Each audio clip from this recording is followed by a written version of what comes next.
Well, thank you for joining us. The first incumbent that you're about to see be put on the hot seat is Metro Councilwoman Shauna Banks, representing District 2, where her motto is District 2 for you. Well, she definitely had two fiery and passionate opponents to join her on the debate stage, being Dr. Dina Johnson and Dr. Vincent Jemison. We'll join the debate now in progress to see if incumbent Councilwoman Shauna Banks was able to survive the test. You be the judge. That way on November 3rd, can we give her 4 more years, or will we see change in District 2?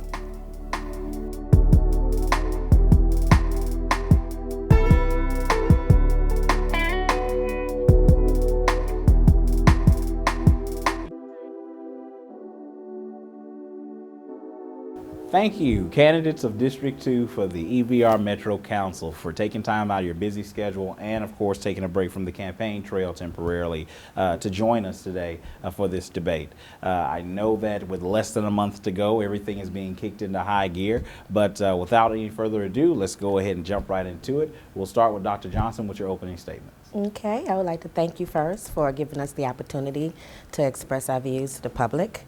In addition to being able to tell a little bit about myself, I am a mother and a grandmother. I am one who was raised by a single mother. I'm a lifetime resident of District 2, and I've witnessed the community in its full potential now into its ruins. I have a sincere concern for the community, and also, I want better for my family, along with the residents. Let's see, I possess the academic background and also work experience that I feel that will be needed in order to fulfill this position. I have my doctorates in public policy, concentration in healthcare, finance, and environmental science. I have my master's in public administration, concentration in healthcare and healthcare management and computer science. And I also have my undergraduate in business management with a minor in computer science. I have several years of facilitating experience,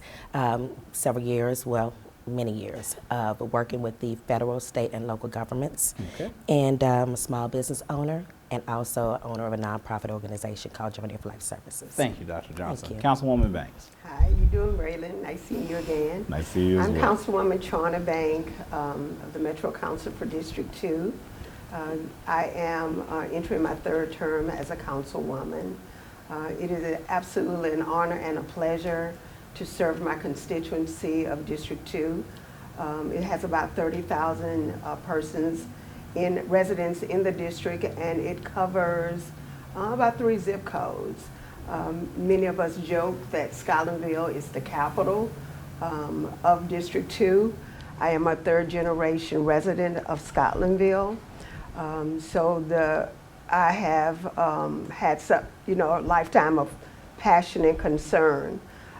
In our community of Baker, I represent about 80% of that area, have a wonderful relationship with the elected staff there, the mayor, council members.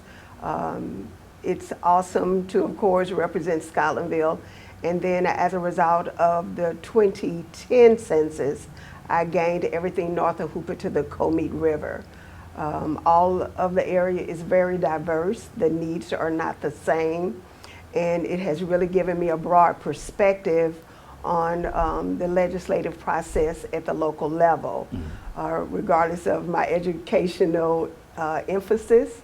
Nothing is like on-the-job training and all the intellectual knowledge that have been afforded me in the last 8 years.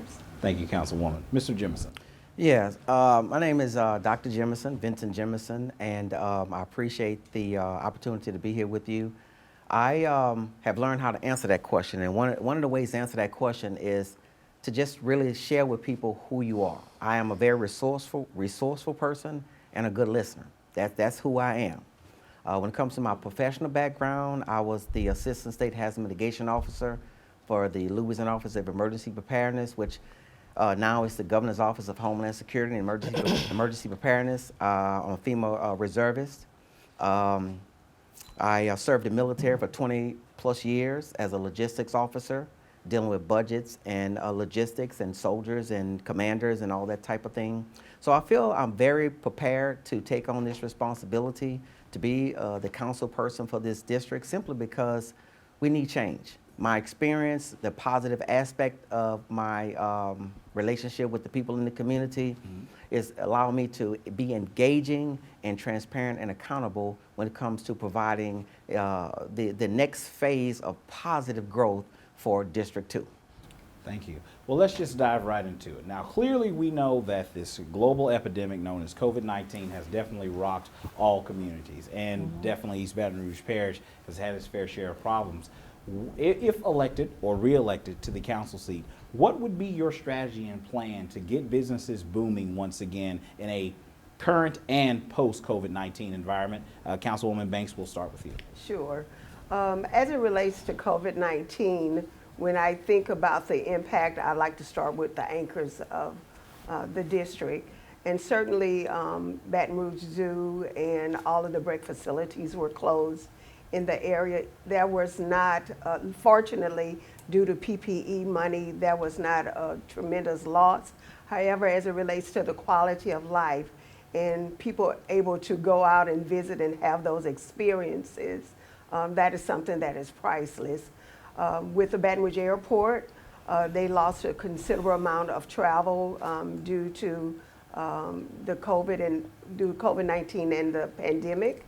They are trying to rebound. The flights have increased, but it would probably be another year, and nothing compared to a vaccine would ever get them to be 100%.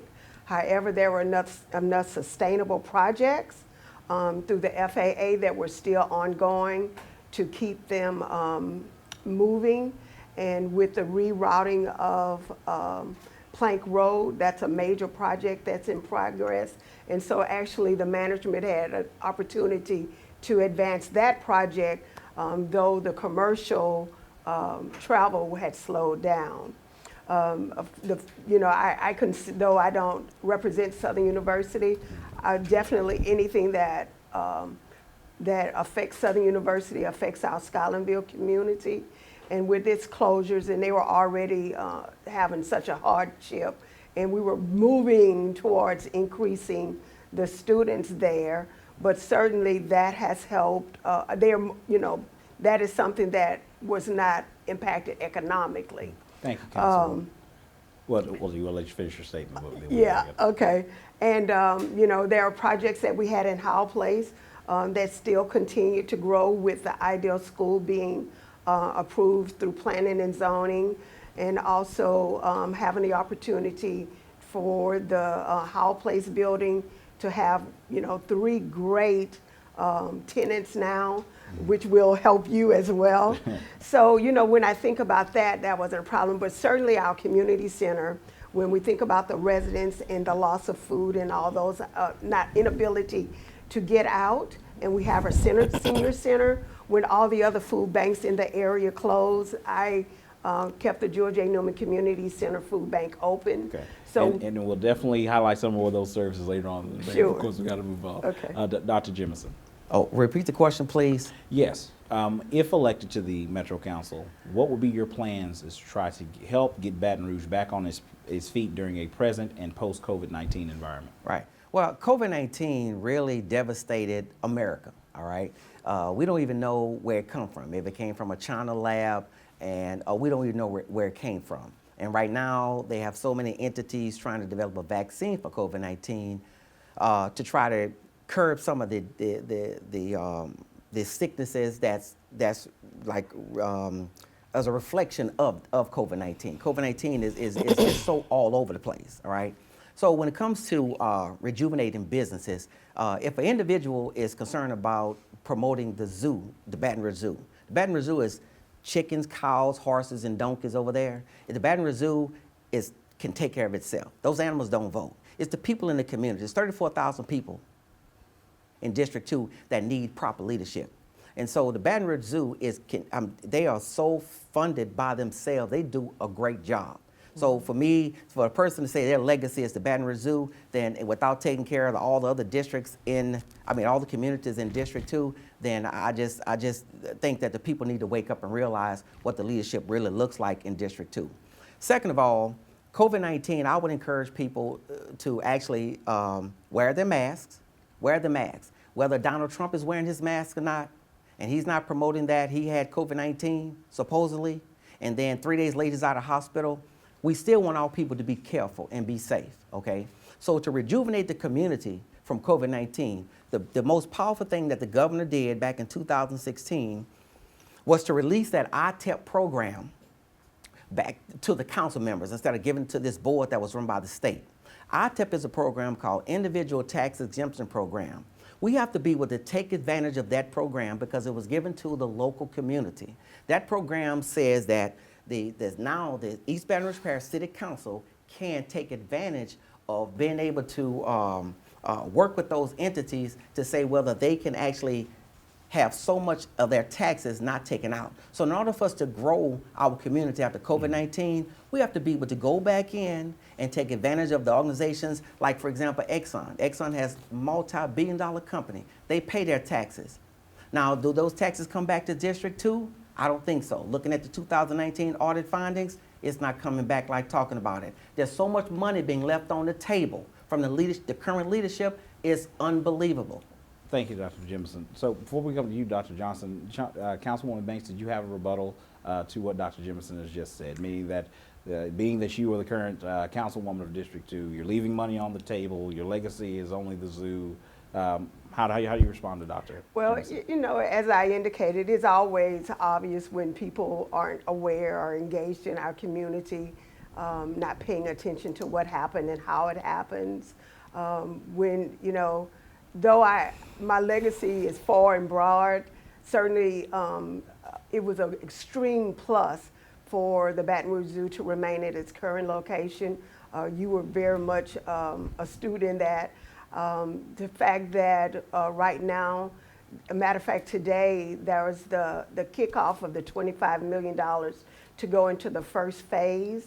That is jobs, you know, that is increased housing opportunities and value. That is to certainly bring us to the point where recreation will be heightened. It's probably persons like the other candidate that has not been there to think that it's chicken, horses, cows, and something. I forgot what he said.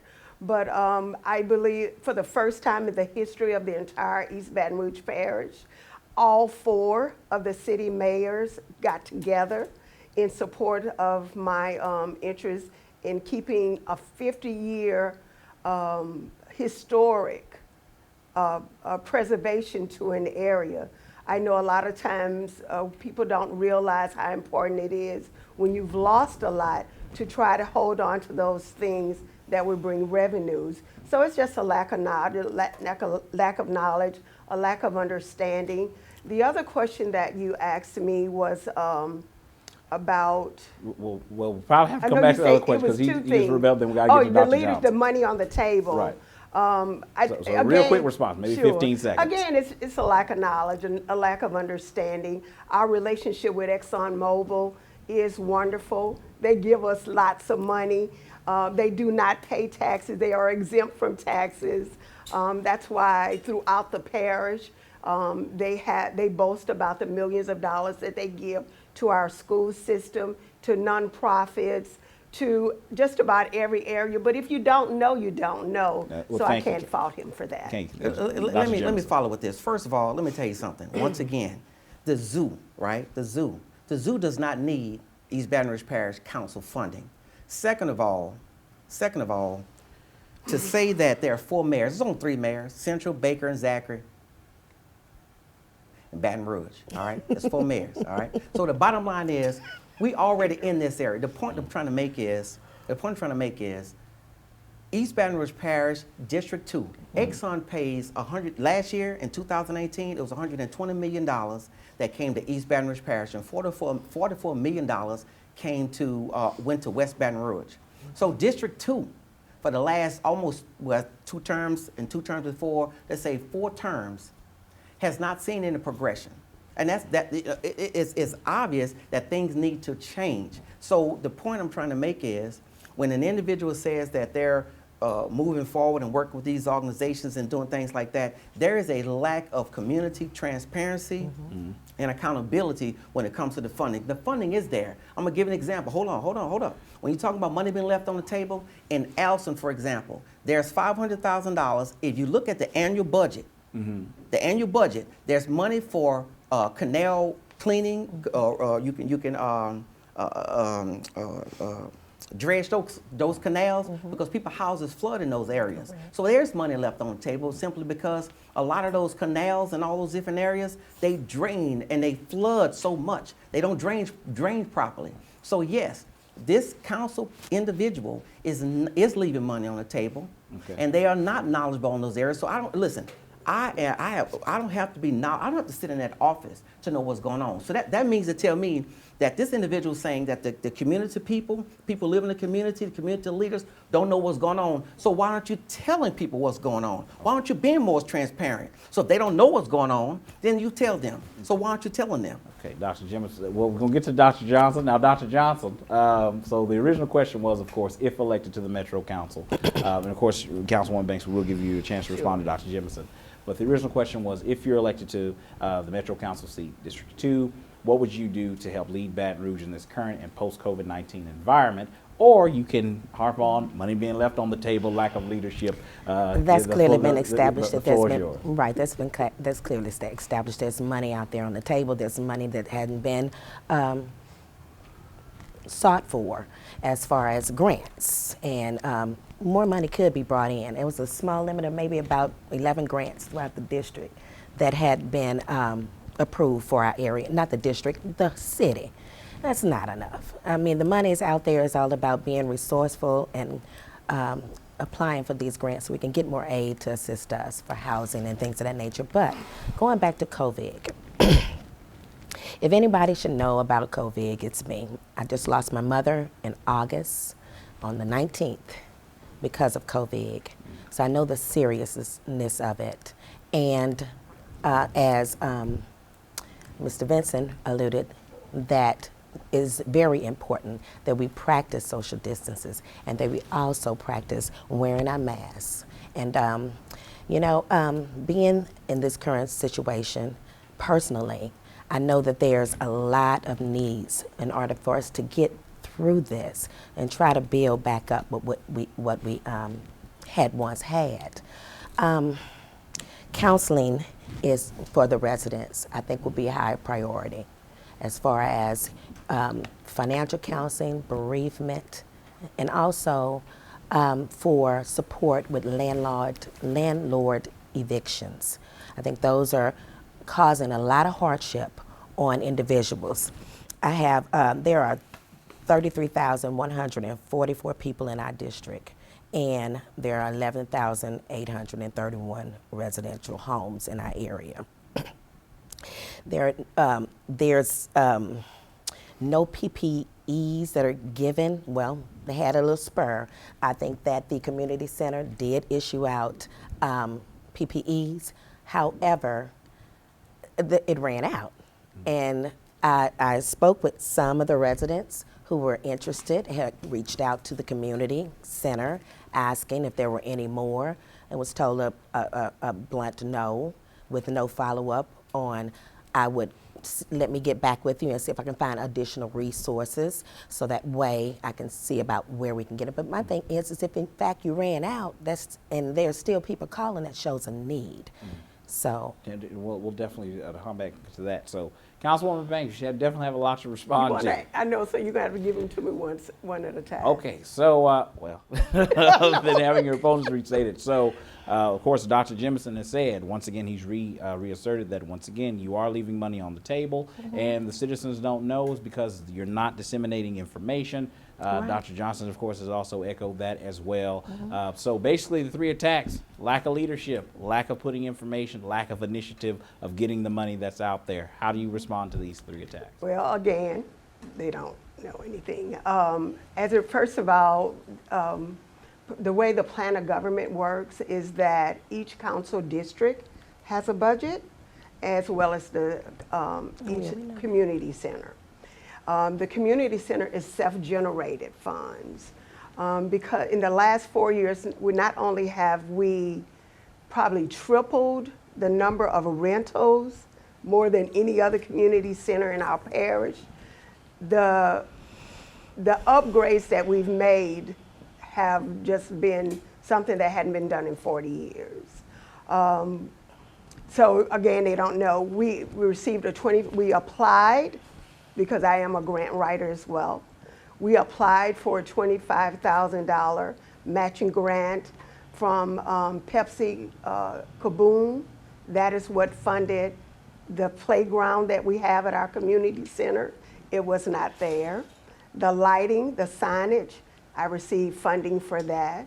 Baton Rouge Area Chamber gave me another $25,000 to totally redo our computer room. We just received an Arts Council grant through the Baton Rouge General, where we will be making our community center. It's called a Heart. It's going to be a Heart walking path, and there's going to be another walking path inside of it, so that we can deal with the well-being of our seniors and all our community. We received money from the Arts Council also, where the walkway from the community center to Scotlandville will be a walk to remember, and we'll be engaging Scotlandville Alumni Center, the seniors at our Council on Aging, as well as Scotlandville AARP, to find out what it is that they would like, you know, because they have that information. But Councilwoman Banks, But hold on. I want to ask, first of all, Okay, Dr. Jimson. what walkway? That walkway from the community center all the way down to Success Street Right. is blocked off with bushes. You say we don't know. I have a doctorate degree. I was a logistics officer in the military. What do I don't know? Why aren't you telling me, Councilwoman? Were you finished with what you? I'm asking you a was there question. another Why I thing? don't know? You're more than welcome. Won't you tell me why we don't know? Okay, well, Dr. Jimison, hold on. So one Was there second. So you could either rebut Dr. Jimison, or of course you can. Well, you had indicated that there were several things, so I Yes, did so- address one. yes. What was the other one? So you did address the grants things that you have applied Sure. for to try to address money being left on the Right. table. But how do you address the attacks of Dr. Jimison reason as why well she as don't Dr. Regarding Johnson? what? know. Hold on, one moment, Dr. Jimison. But how do you address the lack of leadership or lack of initiative? Well, also- all I can say is not only did I do the framework on what is identified as North Baton Rouge, prior to 8 years, North Baton Rouge was not on the mind or part of a mission or an agenda item for anyone. We did, in 2016, we framed the boundaries of North Baton Rouge. In doing that, that was basically to make sure, of course, not only that all the district, because though I am District 2 is a priority, I wanted to make sure that all the urban communities in North Baton Rouge were taken care of. So that framework alone is, if anything, that's my legacy. So Dr. Johnson, we'll come back to you, flesh that out a little bit more. So Dr. Johnson, I see that you're kind of shaking your head, kind of grimacing a little bit. So where is it that you see a lack of leadership or a lack of initiative from the current incumbent Councilwoman Banks? You know, Councilman Banks keeps referencing that we don't know. No one knows. No one's aware. The reason why is that it's a lack of communication. You don't clear lots and don't notify your residents of what plans are being changed in our area. When no one is aware, it can only be faulted on her for not relaying the information to her residents in which she serves. I am yet to receive anything outside of a town hall card telling me it's a town hall meeting, but when it comes to things that are going on in the community on a daily basis, it should be sent separately to let you know that just as well. These are the things that are going on in the community. Do newsletters, do email blasts, but referring us to a site that really captures only her identified accomplishments does not inform the community of what needs or what's going on and the changes. Thank you, Dr. And how they're going to affect us. Thank you, Dr. Johnson. Now, hold on, Dr. Jimson. So we have to move on to another segment because we're going to try to cover a wide range of different things that are on the voters' minds. If I may. Yes, ma'am, Sure, Councilwoman. thank you. Again, lack of knowledge. First of all, as being a council member, under our leadership, we have a public information office that actually works for the council members. Basically, that is one of our major ways in which we communicate with our community, but it's not the only one. So every time there's an event, it only serves me well to make sure that my residents know. So we do press releases, and they go out to all the media, television, and print in probably the entire capital region. I want people to know because that makes me look good. So the other thing is, not only do I have my personal social media, I do have a council social media. It is not run by the city. It's run by me. Yep. I don't refer anyone to any of my anything, but we also, as a council members, all have a web page. Right. Not only that, I have a great relationship with my constituents. Any meeting that I have, as you know, there's an overflow from anywhere that I go. Again, they aren't aware because either they don't live here or they haven't always lived here. I don't know where the disconnect is, but it's nothing I can do. Let me just add this, right? I know we have to move on, but let me share some with you. Okay, so we'll let you. So for this segment, we'll let you. I'm gonna let you say your statement. I'm gonna let you close out this segment, and then we've got to move on to these food deserts. We're gonna go back to this right here. She keeps reiterating, we don't know.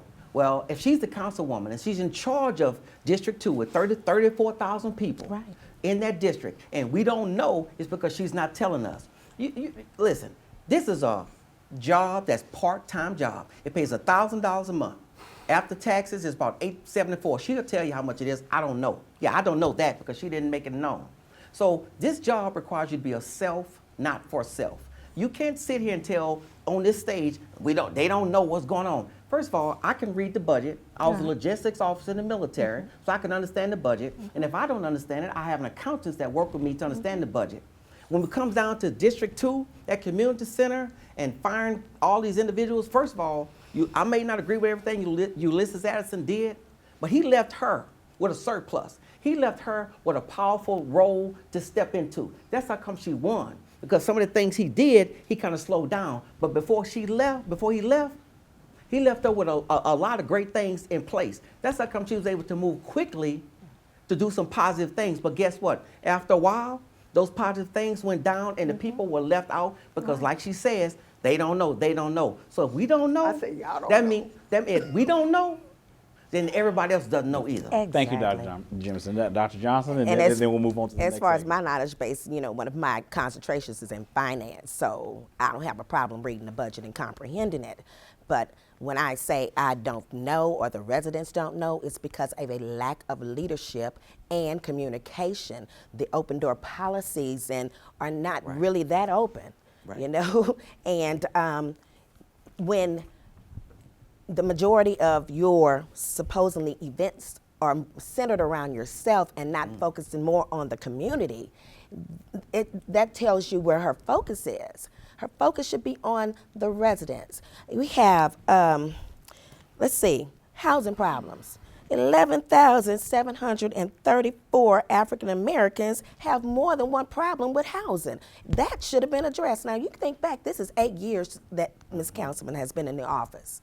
She's in the office 8 years, and no progress has really been significantly made. Because my thing is, the first thing you need to focus on is housing and the blight. Those should have been addressed day one.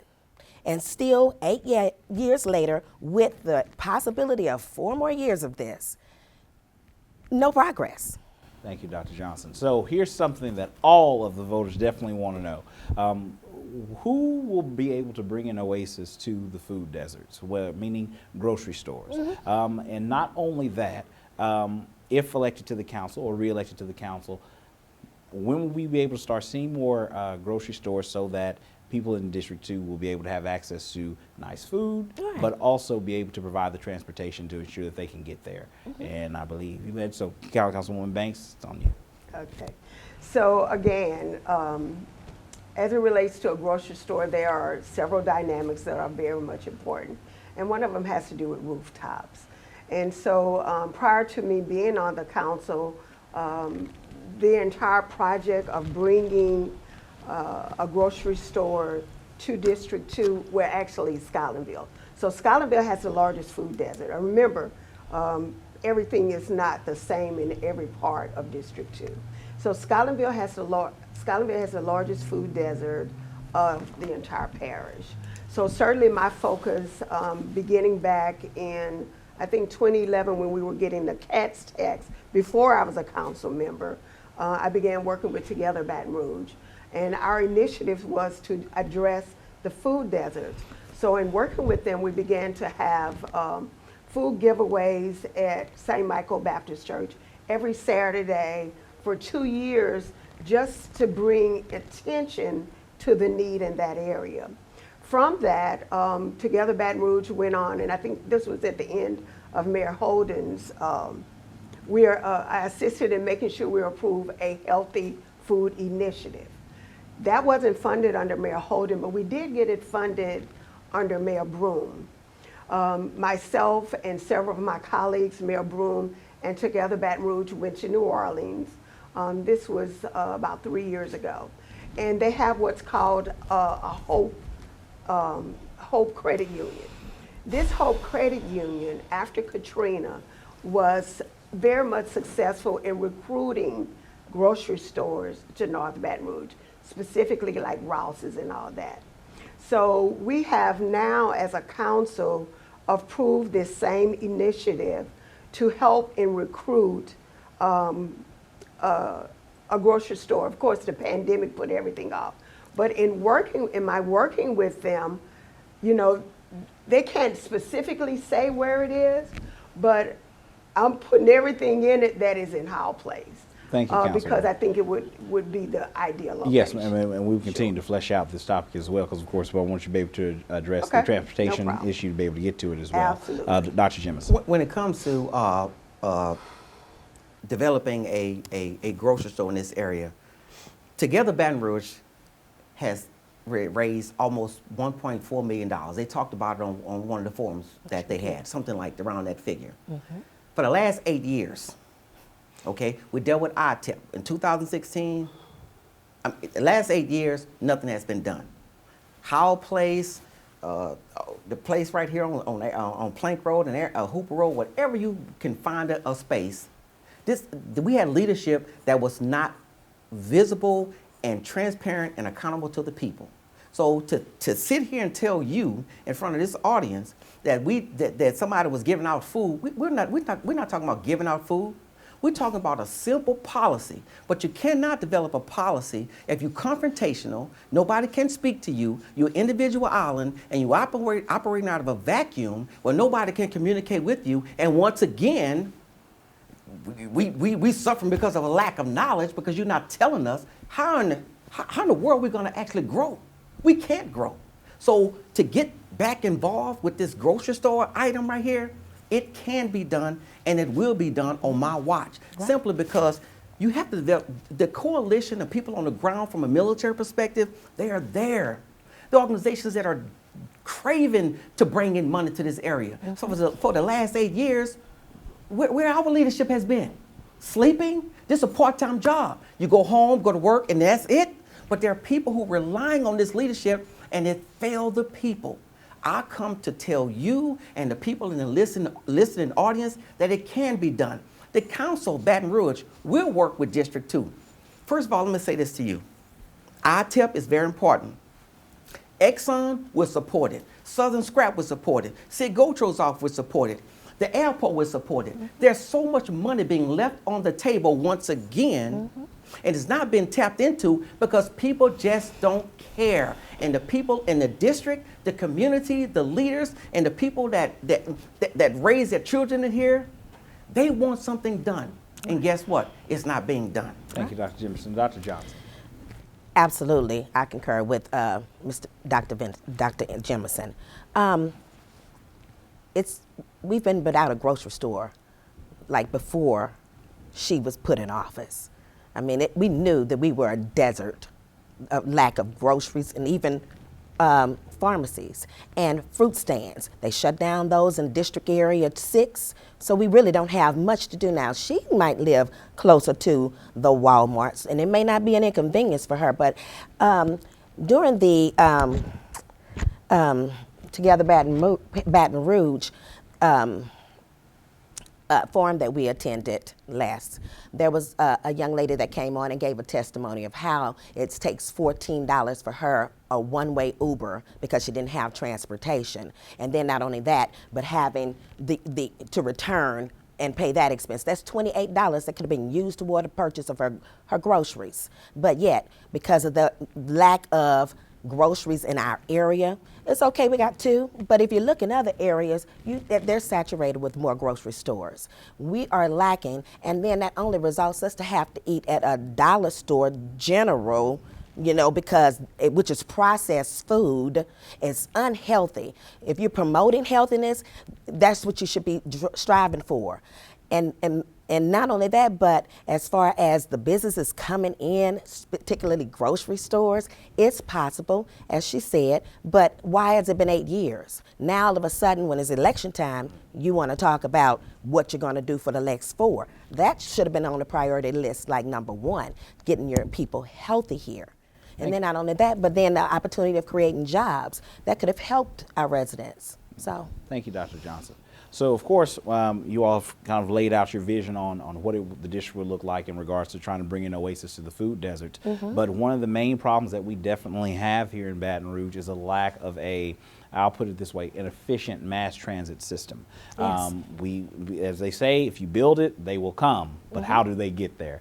So Councilwoman Banks, I'll ask you, even though we have CATS here, do you believe that CATS either needs to be revamped, or do you believe that we as a parish need to start trying to look at other areas, whether it be high-speed rail or maybe trying to be more collaborative with Uber, Lyft, and other third-party forms of transportation? But what does the district look like, and what does the parish start to look like in regards to trying to invest in mass transit? Right. So there's commercial mass transit, and then there's residential. And as I indicated, I was part of the 2011 initiative where we walked from house to house to get the CATS money, the CATS tax passed about, 10 years ago. I think that there needs to be a change in management and how they do. In the southern part, particularly in southwest Louisiana, it's not a major part of how we are transported. For the most part, even people without a car, there could be a bus stops at their house. They still really, really are accustomed to cars. I think that our buses need to be mini buses, because oftentimes you see the buses, they're half full. We have revamped and vamped so many times the change. And of course, remember, CATS does not operate under the council. We only approve the taxes, and we also approve the appointees. As it relates to CATS, we are in the city of Baker. I've worked with Mayor Baker, the Mayor of Baker, to bring in where we are going to have on Plank Road in Baker a transit station. So those persons that are coming from the Felicianas, from Zachary and Baker, and they're working on the other end of town, they could have a stop and park, and then they could, hopefully that would help encourage them to use more transportation. Of course, there were federal fundings. You may have recalled where I called it the 3 miles to nowhere, where we were able to get funding, but it can only be used for plant transportation, and they want to do a rapid transportation just from downtown to LSU. I fought that vigorously. That died. So now we have where we'll have major transportation along the corridor of Plank Road to Nicholson. That still wasn't my favorite, but that is where the persons who were in that room, which were not council members, decided I think it should have been down Scenic Highway.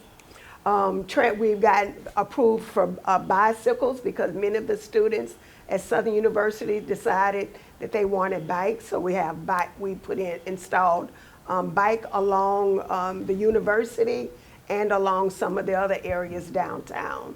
But bus and transport, as it relates to Uber, I wasn't a fan of Uber because I wasn't aware of it, but now having traveled a lot, it is a great thing, and it is used more than the taxis at Baton Rouge Airport. But our community and the way what we're accustomed to just has to be broadened. The last thing I'm gonna say is there is also an initiative for transportation from Baton Rouge to New Orleans, which would also be a revenue generator. And I think that would also be popular. But at every major employer in East Baton Rouge Parish, there is a CATS bus stop. So, you know, that again is not under our auspices. We do stand and advocate for our community regarding those things. And so far we've been pretty successful, but it is a constantly changing dynamic. Thank you, Councilwoman. Dr. Jemison. Yeah, you know, this crawfishing and backpedaling and saying these wishful initiatives and things like that, and saying you don't know about Uber, you don't know about Lyft, you don't know anything. Now, I thought we didn't know, but apparently she doesn't know. Because let me tell you something. Right now, CATS is a great company. It's a great organization, okay? They did go down on their budget. People were changing the dynamics of how they travel. So if the dynamics were changing, then you change with the dynamics. But this individual says, I don't know about Uber, know about Lyft. These are multi-million-dollar companies, and they have people that actually work in District 2 and all over the place to provide a service, and everybody knows about Uber and Lyft to go back and forth, okay? So if that is the case, if CATS is not really working like talking about it because the bus system is kind of slow and going back and forth, people rely on Uber, then you contact Uber, you contact Lyft. And here's the thing, you become transparent, you become accountable to your people and say, look, if CAT's not working for you, what else can we do? But I don't know about Uber, so I can't do anything about it. So you go define about Uber. You see if you can have a working relationship with them so you can help your people get to the grocery stores and get to the CVS's and get to the doctor that they need to when the budget's not there for them. You raise the taxes, lower the taxes, go back and forth. But if you're confrontational and nobody can work with you, and you're an individual island, you're not educating your people, how in the world can District 2 grow? Right. If you don't mind. Yes, Again, another rebuttal. example of a lack of knowledge. Uber and Lyft are for-profit companies. So the only persons, that is at will, like a taxi, at will for anyone, and certainly that would not be the best mode of transportation for persons that may not have those funds. The bus system. You just said you didn't know about Uber, so how can you say that? You say you didn't know about Uber, so how you know it's not going to work for the people? What I said even is look into when it. the initiative first began, I travel all over this country, and that is one of my Congratulations. favorite things to do. Then you should be able to But say anyway, Uber he did not can help my people. Dr. Jemison, please. Anyway, Finish your statement. I'm so sorry. But anyway, so CATS is a public tax-funded entity. So to compare a for-profit transportation service where people are, especially if there's a deficit in income or low income, you don't compare that to apples to oranges. So our goal is to make sure that the public transportation meet those needs. We don't want people to have to use taxis and Ubers and Lyft. We want them to use what taxpayer money is going for. And that is also, and that begins with federal funding. The congressmen in our area are very much on top of that. Congressman Garrett Graves, who I talk to at least monthly, is part of the Transportation Committee. But those things go from federal to state to city. You just said you love Thank you, Uber. Councilwoman. You just said you love Uber. You travel the world, you love Uber. So if you love Uber, wouldn't it be easier as a councilwoman to make a phone call to the Uber executive to say, hey, look, my people, my system is this way, and you contact Congressman Garrett Graves and the rest of them, Cedric Richardson, and say, hey, look, let's see how we can work out this program. Whether it's for profit or not for profit, whether it's for tax or not for taxes. It's about helping your people. It's about providing a service for them. I'm sure a for-profit company will be willing, just like we get a grocery store in here. We're going to get a grocery store in here that's for profit. We're not getting no non-profit grocery store in here. They're going to want to make money, but we're going to offer them ITEP program. That's right. And we're going to be able to say, hey, look, we can work with Together Baton Rouge and Baton Rouge Area Chamber to be able to vet the right grocery store to come in here. But we want to make sure that we give you all the opportunities you can to make you safe and provide raises for the police department. And we want to increase that budget too, because they're short. But to say you love Uber and you love Lyft, but your people can't, the CAT system is down because the taxes went down, the COVID-19 popped in, you love Uber, but your people suffering and can't get back and forth to Walmart and Baker because for the last 8 years, you've been sitting on your hands and nobody can even get a grocery store in here. Thank you, Dr. Jimerson. Dr. Johnson. Absolutely. Councilman recommended that, said that she had hoped that we would make more use of the CAT system. Well, can you just imagine grocery shopping for your family and having to load all of that onto a transportation bus? Okay, the challenges are there, and there should be accommodations made as far as the grocery stores being in our area. We literally have to travel to the end of our district. Me being a resident of Scotlandville, I have to drive 2.4 miles just to get to that store. So the people without transportation, can you imagine? And then if you say use the public transportation, CATs, then they have to do their grocery shopping and load everything on there. You know, and then not only that, they don't drop you at your house. You actually have to walk to your home with those same groceries. So it's not a reality for that to be a good service when Uber is available. Maybe reach out to Uber and try to do something, promote a program for under low-income individuals to where they have a discount. But of course, if you don't pick up the phone, you never know.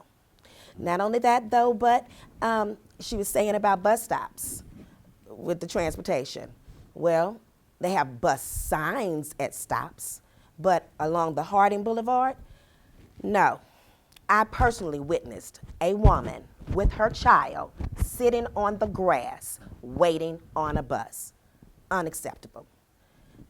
I know if it was me, it would make me feel horrible. It's enough I'm not being looked at that it's important for me to have somewhere not only to sit, but a covered bench.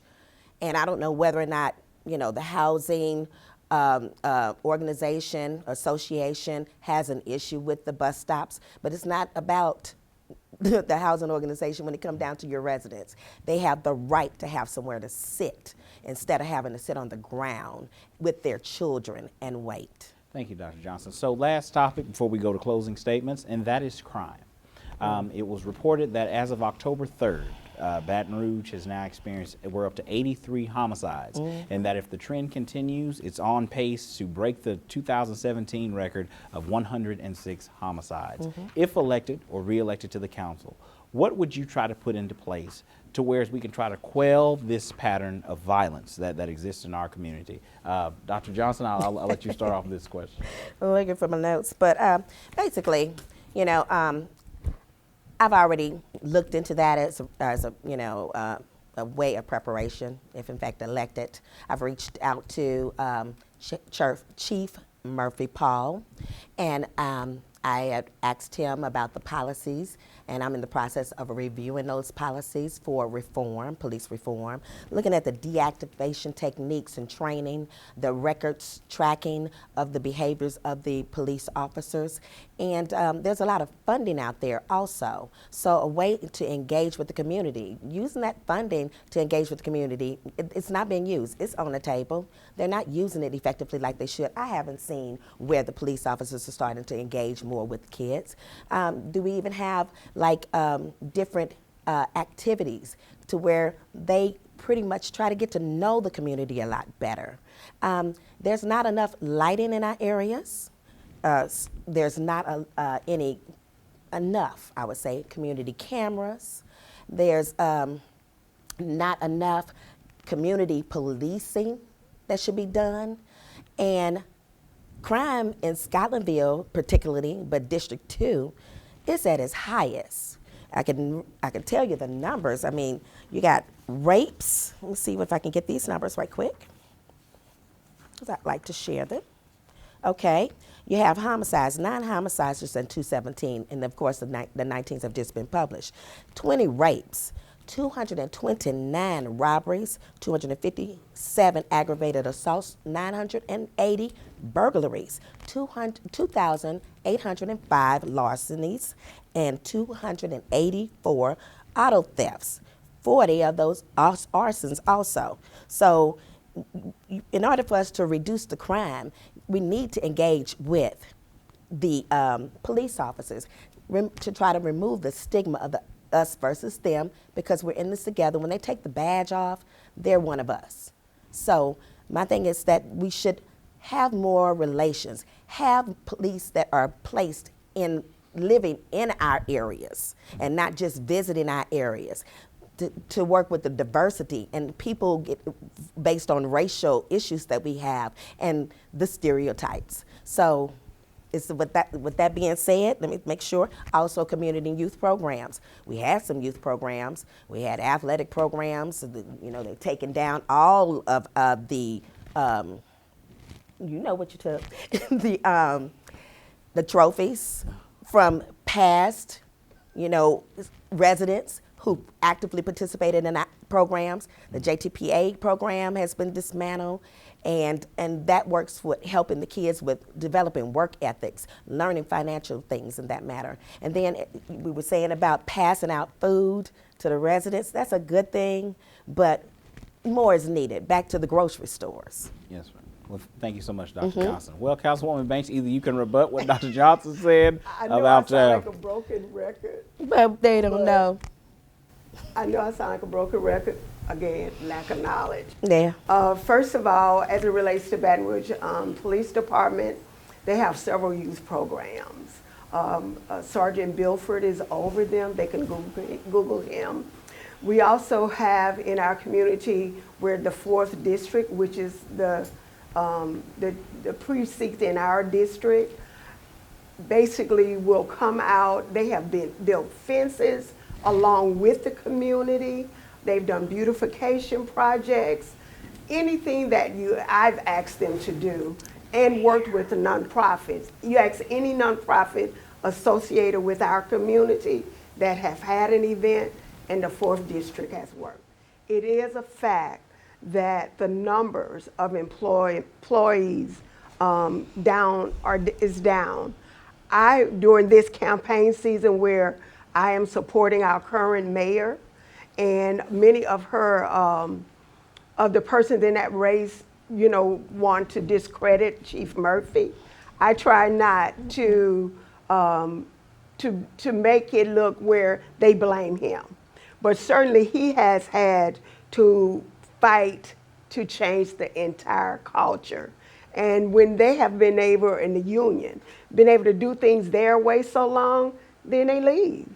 I do believe that we need to do a better job of how we choose candidates. I'll be actually meeting about how the hiring process has not benefited us.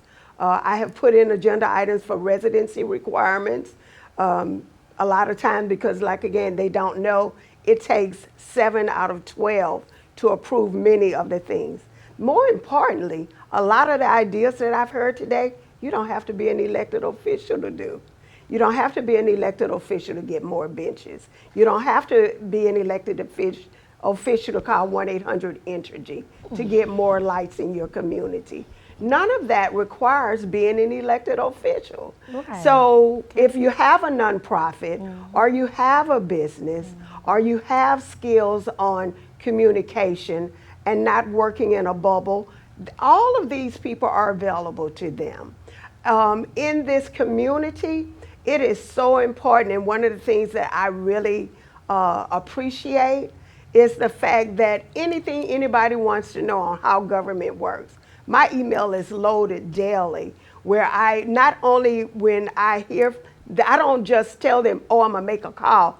On the email, I send it back and put who's in charge so that they can have direct communication with those individuals, and I follow up. I do case management for any of the calls, but I want people to know I am not intimidated about where I am. So where in the past, one of the things that have warned council members and legislators, if they keep all the knowledge, the more people know, the more they can be responsible for their own success and moving our community forward. So, again, on one hand, I have where I'm accused of having a lot of events around me, to the other side where I'm not having events and nobody knows me, and I'm not working with people. So, it's an oxymoron, and that's what we're dealing with now. And there are so many things that are at risk with our community. This is not a game. Yes, this ma'am. is not a game. Yes, I ma'am. certainly agree that it's not a Dr. game. Johnson? But I did not say that she has events around her, that she attends events. It's called photo ops. You attend a lot of them, but it's not like you're I'm sponsoring well them. popular. They like me. They want me there. I don't know about I that. get lots of invitations. I don't go looking for anyone, but I don't am know very. that you are the That is the representative of number this one area. way You to let should be you there. know. That's the number one way to let you know where I stand, because people in and out want me at their events, and they call me, and I don't look because I'm tired. So I don't look for anywhere else to go. So Dr. Johnson, did you have any further rebuttal to Councilwoman Banks' assertions that she's being accused on one hand of being at everything and on the other hand of being at nothing? Now, you can't serve two masters. Correct. Apparently. So what would your rebuttal be to the Councilwoman?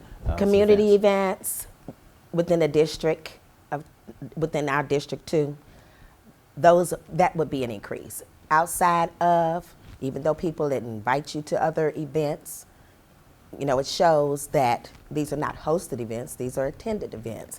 And they might like her, but that seemed like that would be on a personal note then. Has nothing to do with the community.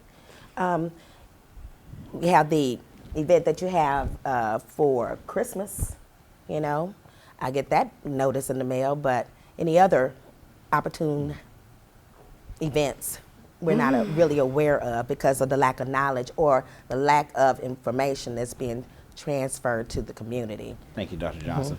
Dr. Jemison, of course, the initial question was, of course, we recently saw that as of October 3rd, we had 83 homicides here in Baton Rouge, and we're on pace to break 2017's records of 106. If elected to the Metro Council District 2, what would be your plans to try to stop this negative trend in violence in our community? Right, and I appreciate that. I have 5 years experience. I was a reserve police officer with the East Baton Rouge Parish Sheriff's Office. And the first thing I would do, even though Murphy Pauls is an appointed position, is work with the mayor, whoever the mayor is going to be. The bottom line is there's in the budget that I'm aware of and know how to read, but because of this lack of knowledge, I don't know. I can read it and understand it. Right. There's 52 police officers that he's short.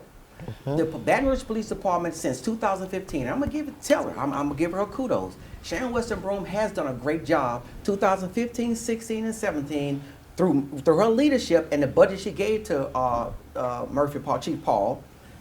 The crime has decreased, okay? But it still stays up high. Now, the last 8 years, I don't know why he's been short 52 police officers. This individual works on the budget.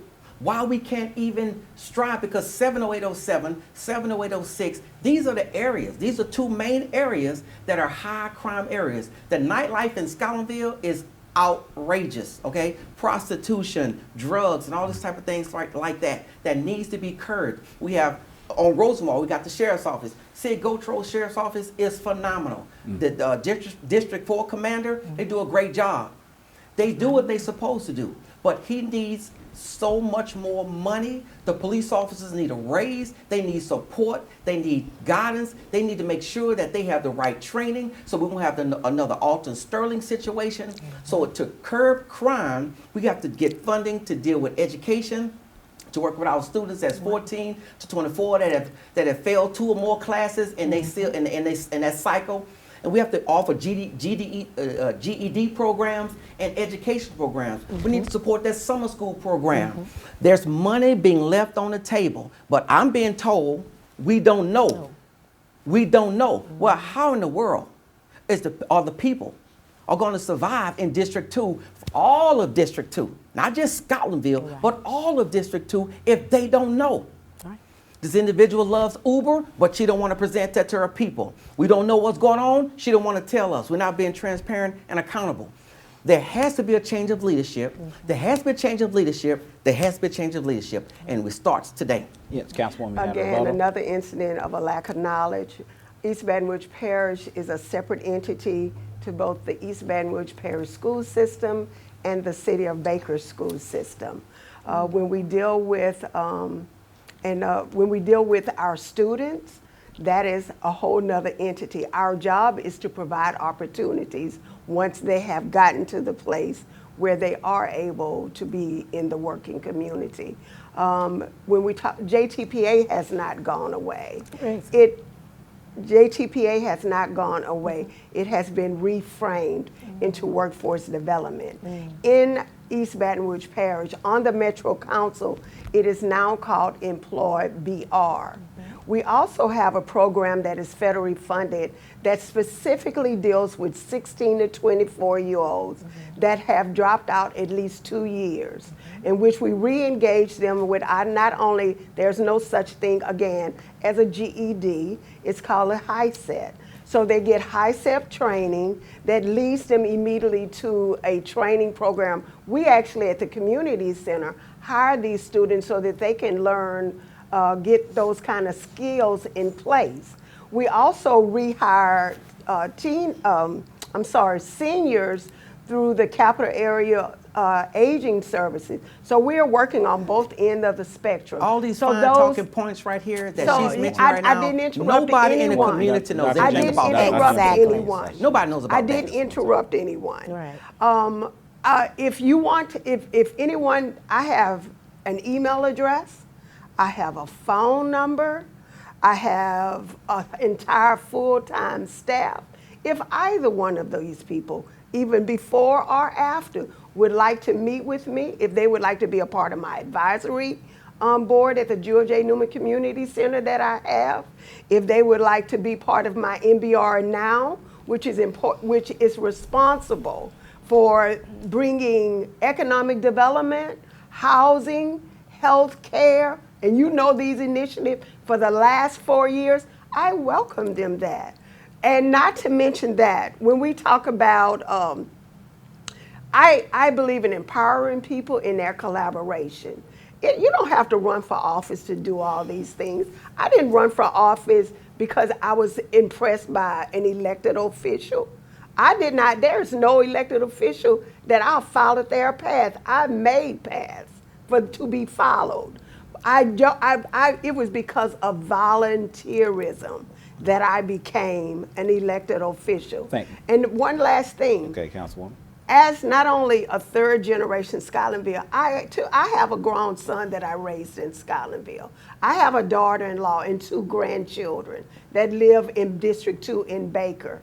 You know, there is a motivation. My son is trying to get into housing now. So when people see you doing things, it becomes contagious. So I am very happy of the relationship we have and the things that we have.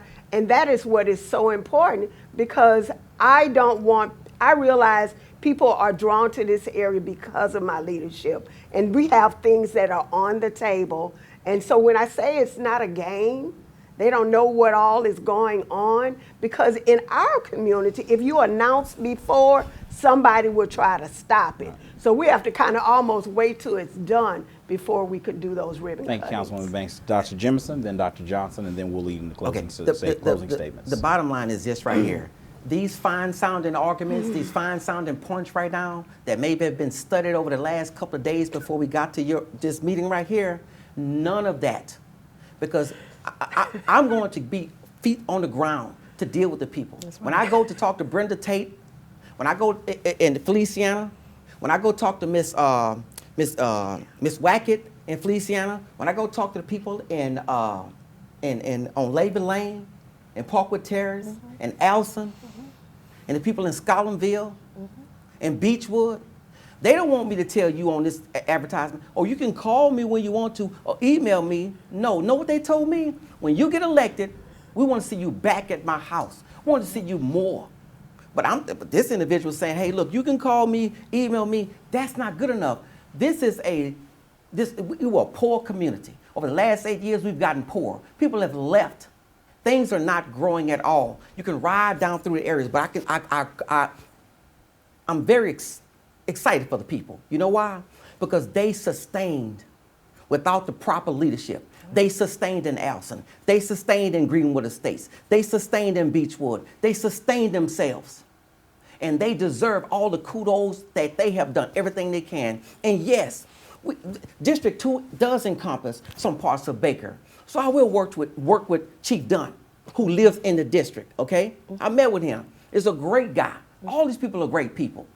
But the leadership we have is not there. For example, the seniors, they need support. The seniors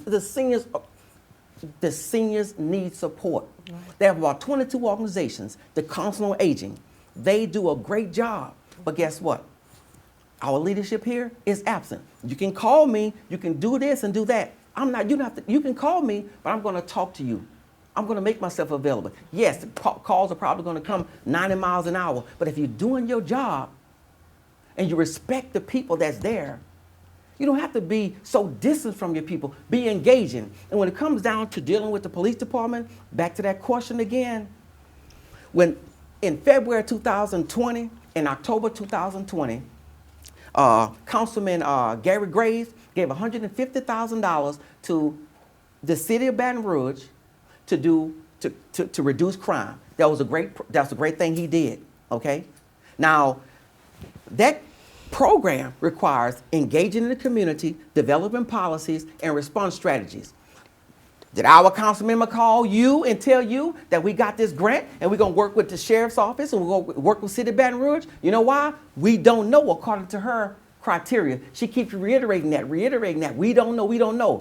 The reason why we don't know, because she wants to keep it all to herself and make herself feel so good and operate out of a vacuum. That's not fair to the people of District 2 and the other council members who need her to work with them, which she can't, to make the city of Baton Rouge and the parish a more positive, progressive district. Thank you, Dr. Jemison. Dr. Johnson, and then we'll go to closing statements. Yeah, she was saying about her availability via email and telephone.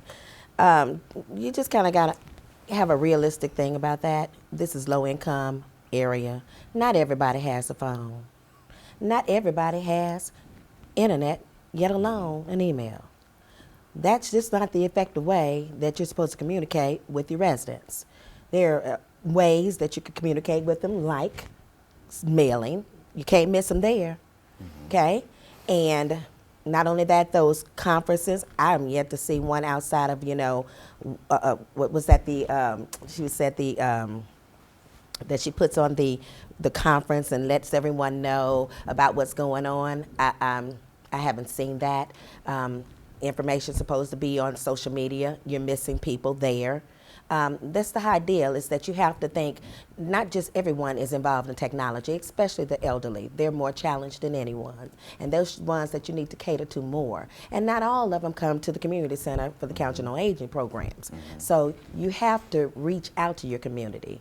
And if that means going door to door, following up on your community members, then that's what you do. It may be a part-time job, but it's a full-time responsibility. And I know, based on firsthand, that the things that she may be claiming that she's doing, they're not evident. Well, this time has definitely been well spent, so now we're going to go to our closing statements. Dr. Jemison, we'll start with you, then we'll go to Dr. Johnson, and then Councilwoman Banks, you'll be able to close us out. I appreciate the opportunity to be here, to meet you, and to be with the individuals, the Councilwoman Banks and Ms. Dina Johnson. I hope that everybody gets out and vote. Mm-hmm. This is a very critical vote, not just for Council District 2, but I'm talking about for our nation, for the United States of America. We have a president who doesn't want to wear a mask, kind of confrontational. It's all over the place. And we need to have structure in the White House, okay? It has to start from there, okay? We have a Governor John Bel Edwards doing a great job. I mean, and hopefully, if it's meant to happen, Sharon Weston Broome would carry the torch a little further, okay? But whoever runs that race and wins, that I'll hope that I can work with them to make sure that this office, this district, along with the other 11 districts, have a good engaging council member to work with them, to be able to get things done. This is a critical time. We have to take advantage of the taxes, that ITEP program, because I'm telling you, there's so much money being left on the table. It's unbelievable. I will tell you what's going on. You can make your decision to use information how you want to use it, but I will come to you and let you know what's going on. That budget is real. The city of Baton Rouge, city parish, is about 800-something people. I'm including St. George and all of them, all these Baton Rouge parish, all of it. And we operate on $1 billion budget on an annual basis. So this individual is sitting here telling you, I don't know, you don't know, we don't know. How can I help my people if I don't have the money to help them? Exxon paying their taxes, the sheriff's office doing their part, the city of Baton Rouge doing their part, the police department, everybody's doing their part. The only person that's fallen short is the leadership for District 2 is not engaging with the other council members and not engaging with their people. Please get out and vote. Make a difference in your community. Stand firm on positive experience change, and let's do it together. Thank you, Dr. Jemison. Dr. Johnson. All I can do is solicit your vote. I may not have been in the office for 8 years, but I do have the ability to do the job. It's not the first job that I would have started, and I was successful in every one of them. So what I don't know, I'll find out. It's called research. Establishing rapport with existing council members and constituents from other entities. So being that she's been there in the office for 8 years, you would think that more would have been done being she knows so many people. Needless to say, with my leadership, I will be the voice of the people, our people, and I will get things done. If I don't get it done, I'll figure out how it has to be done in order to get it done. I want change. And my thing is, your current councilman has been in office for 8 years. If you're satisfied with her progress, vote for her. Otherwise, vote for me. Early voting starts October the 16th, ends on the 27th, and then you have the opportunity, if you've missed it, to vote on November the 3rd for Dr. Dina Johnson, 101 on the ballot. Thank you, Dr. Johnson. Thank you. Councilwoman Banks. Thank you so much, Braylon, for this opportunity. As I indicated, being the councilwoman for District 2 is an esteemed honor. Anyone that is working in my district that have been engaged, that we've been reaching out to and working with on a daily basis would be my testimony of the work that I've done. Unfortunately, I work so much, I don't always keep a checklist of everything because it's not about anything other than seeing people flourish. Our community, for the past, I would say, 3 or 4 generations, has to catch up. There are many things that have come against us, but yet we've sustained. We've sustained the I-10 North Corridor that basically killed everything along Scotland Avenue and Scenic Highway. We have sustained, in spite of the FAA killing 2 of our middle-class subdivisions off of Blunt Road. We've sustained in spite of the buyout because of the wastewater treatment plant. We've sustained in spite of losing our one black high school and it being a total magnet where our kids were dispersed all over. In spite of all of that, the vigor, the pride that we have in our community remains constant. Whether my residents are in Baker, whether they are in Parkwood Terrace, you will find that most of them still have some connection to Scotlandville. They are very proud of where we live. We are constantly a work in action. As it relates to quality of life assets, our housing is on the rise. We just haven't gotten that middle class housing, but certainly being able to finally get Elm Grove Garden closed, getting a new buyer, being able to work with HUD, and they allowed me to keep my Section 8 certificates, which is not known. The favor that we have on this district due to my leadership is something that I can only say is God. And so I am excited about what we're doing in our community. I choose to look at things half filled than half empty, because if I get into the weeds about everything that isn't right, then it would drain me of energy of moving forth. When people experienced Scotlandville Saturday, those came out of our meetings with NBR Now. I have, again, gotten 2 buyers to buy the entire Scotlandville corridor. I'll be meeting last week with someone that is interested in bringing a racetrack to another area of my district. I met yesterday with the people in Greenwood about some housing issues. It is not something that you can work in a vacuum. You have to be out there. And I'm totally secure, again, in what I've done. I have vision, and I'm in the middle of certain things coming to reality. So I have no doubt at all that if God wouldn't give me these provisions and vision, if he wasn't going to give provision, he wouldn't give me ideas and goals to move if he wasn't going to allow them to come to pass. So I'm excited about what's going on. I ask everybody to get out and vote, because at the federal and at our local level, we have a lot at stake. So please go out and vote. By November 13th, they can vote online. We are registering all the students at all the high schools in East Baton Rouge and Baker. So, you know, we're doing everything that we could do, but we need more people who aren't interested in running for office, but more interested in being public servants. And you don't have to be an elected official to do that. And so even when this is over and I am a council member, I still will extend any opportunity to work with these candidates on any visions they want, because that is how I'm moving things forward, because of my collaboration with people all over this parish. Well, thank you all for joining us, Thank and we you. wish you all It's been a well come pleasure. November 3rd. Thank you, Braylon. Thank you.